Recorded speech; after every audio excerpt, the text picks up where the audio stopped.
À l'occasion du séminaire sur la Cour des comptes et le contrôle des établissements publics nationaux, le ministre du Budget du portefeuille de l'État, Abdourahmane Sissi, a indiqué que les principes de transparence ont été renforcés avec la mise en place du conseil de gestion dans les EPN. Mieux, il a annoncé la mise en place de la rotation des contrôleurs budgétaires, ce pour assainir la gestion des finances publiques. Ainsi, au dire du ministre, ceux-ci ne passeront pas plus de 3 ans dans la même administration. Ceux qui ont déjà passé 2 à 3 ans dans le même service seront mutés dans les prochains jours. Abdourahmane Sissi a en outre salué cette approche de la Cour des comptes qui permettra aux acteurs intervenant dans la gestion des EPN de mieux comprendre son fonctionnement. Ce séminaire crée les conditions d'une interaction dynamique entre les administrations publiques et la Chambre des comptes qui, sans enfreindre à l'exercice de façon professionnelle des missions respectives des uns et des autres, contribue à mieux cerner les problèmes et à proposer des solutions éprouvées d'office par les différents acteurs au regard de leurs expériences et de leurs attributions.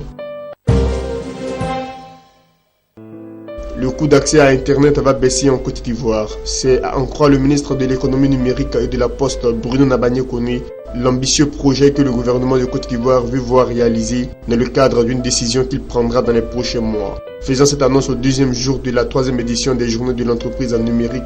tenue au Palais de la Culture d'Abidjan les 19 et 20 mai dernier, le ministre en charge de l'économie numérique a appris à son auditoire que le numérique représente une réelle opportunité pour le développement de la Côte d'Ivoire. Pour lui, avec les journées de l'entreprise en numérique, la Confédération générale des entreprises de Côte d'Ivoire, le patronat ivoirien, s'inscrit dans le plan du gouvernement de faire saisir les techniques de l'information et de la communication TIC comme une opportunité de développement.